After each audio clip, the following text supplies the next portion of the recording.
अध्यक्ष महोदय, आप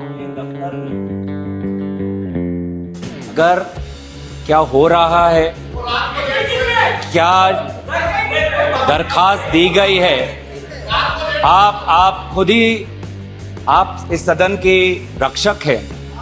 आपके दफ्तर के अंदर क्या बातचीत हुई है? क्या हम बताएं कि प्रधानमंत्री मोदी जी ने आपके दफ्तर के अंदर क्या क्या बातें की हैं? हम नहीं कहते। कोविड के समय चाहिए, माननीय अध्यक्ष जी बताना चाहिए, बताइए। एक गंभीर आरोप है माननीय अध्यक्ष जी, बताइए।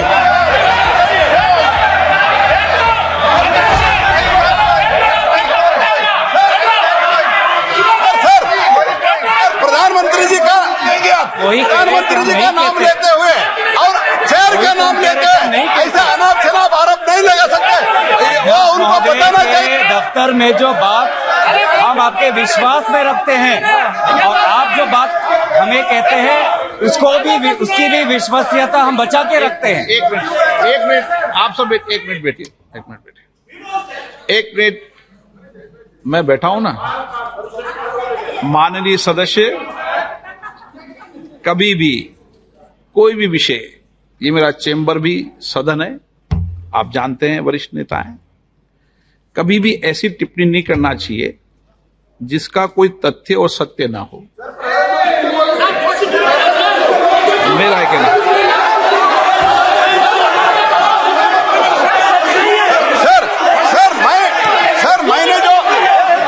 मैंने जो पब्लिक डोमेन में है सर, जो पब्लिक डोमेन में है, इन्होंने जो लेटर दिया है और प्रेस को भी कहा है, और प्रेस को भी कहा है सर, प्रेस के पास अनुभव होता है, प्रेस के पास भी सर इनका लेटर है सर, प्रेस पे चल रहा है। उसके बारे में मैंने पूछा, मैंने कुछ सीक्रेट नहीं पूछा, इनका जो सीक्रेट है मैंने नहीं पूछा, लेकिन इन्होंने क्या बता रहा है माननीय प्रधानमंत्री जी का नाम लेके शेयर कर गरिमा और एक संसद की उनको पता है, वो बोलने तो हम भी चर्चा के लिए तैयार है, लेकिन ऐसा अनाप शनाप आरोप नहीं लगा सकते हैं। अगर मंत्री महोदय अगर ये ऐसा नियम शुरू करना चाहते हैं कि सदन आपके दफ्तर में जो बात होती है उसको बाहर उजागर करना चाहेंगे तो बात हम भी रख सकते हैं सर, हम भी उल्टा बात रख सकते हैं अंदर की।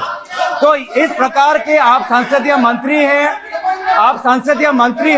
आप इस पब्लिक डोमेन में please understand, it is in the public domain, it is in the media, it is in the social media, what are you talking? हमारे अध्यक्ष महोदय के दफ्तर में जो बातें करते हैं उसको इस प्रकार से आप उसका उल्लंघन मत करिए। आप संसदीय मंत्री हैं, आपको अपना कर्तव्य याद रखिए, आपका लेटर पब्लिक डोमेन में है, कर्तव्य याद रखिए, आपका अपना कर्तव्य याद रखिए। अध्यक्ष महोदय, अब एक मिनट, महत्वपूर्ण विषय पर चर्चा कर रहे हैं। कोई भी ऐसा, हम इस सदन की गरिमा के अनुसार बोले, सदन की परंपराओं के अनुसार बोले। अविश्वास प्रस्ताव एक गंभीर प्रस्ताव है, तो मेरा सभी सदस्यों से आग्रह है कि वह चर्चा को गंभीरता से करे तो उचित रहेगा। गौरव गोगोई। अध्यक्ष महोदय, मैं इस प्रस्ताव को आपके समक्ष रखता हूं और आपकी अनुमति की अपेक्षा करता हूं कि मैं अपना वक्तव्य रखूं। अध्यक्ष महोदय, मैं सबसे पहले आपका आभार प्रकट करता हूं कि आपने इंडिया अलायंस के इस अविश्वास प्रस्ताव को आपने स्वीकार किया।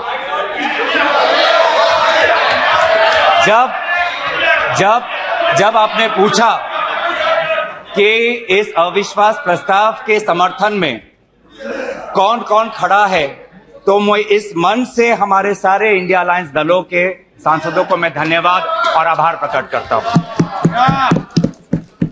सर, ये अविश्वास प्रस्ताव हमारी मजबूरी है,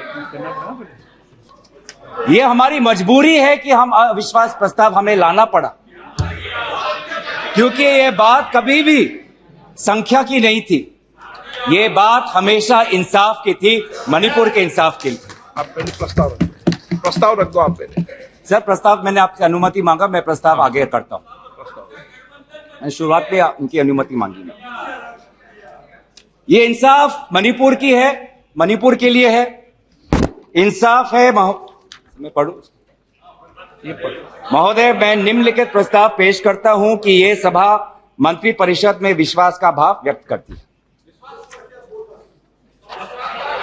सर अध्यक्ष महोदय, ये अविश्वास प्रस्ताव मणिपुर के लिए हम लाए हैं, इंडिया अलायंस, क्योंकि मणिपुर आज इंसाफ मांगता है। मणिपुर का युवा इंसाफ मांगता है, मणिपुर की बेटी इंसाफ मांगती है, मणिपुर के किसान इंसाफ मांगते हैं, मणिपुर के छात्र इंसाफ मांगते हैं। और मार्टिन लूथर किंग ने कहा है कि अगर कहीं भी नाइंसाफी हो तो वो हर जगह के लिए इंसाफ का खतरा बन सकता है।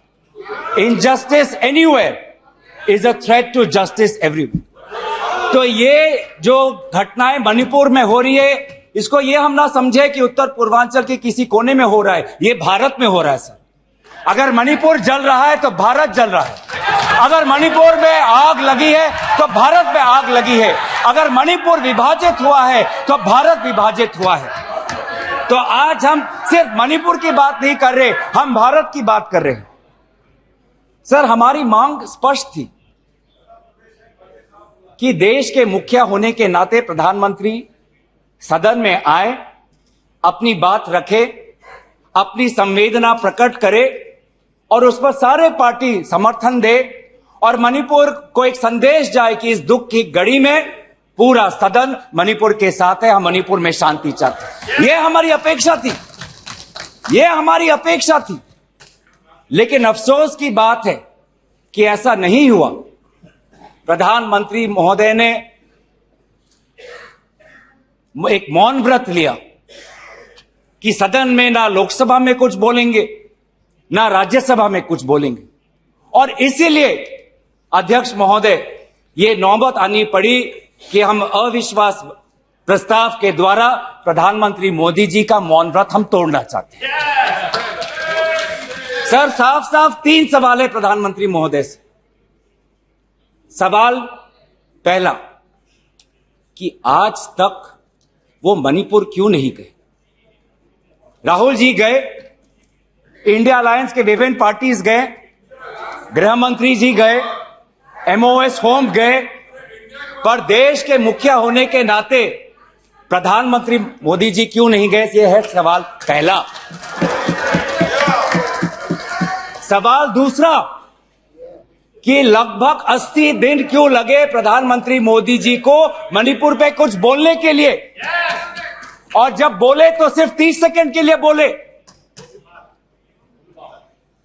और उसके पश्चात आज तक भी प्रधानमंत्री मोदी जी की तरफ से ना कोई संवेदना का शब्द, ना कोई शांति की याचना। मंत्री मंडल बोल रहे हैं कि हम बोलेंगे।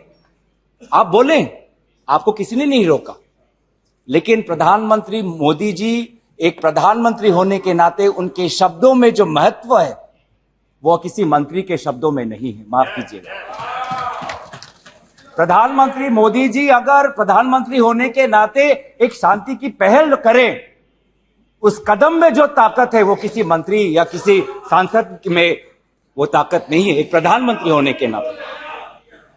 सवाल हमारा तीसरा कि प्रधानमंत्री जी ने आज तक मणिपुर के मुख्यमंत्री को बर्खास्त क्यों नहीं किया?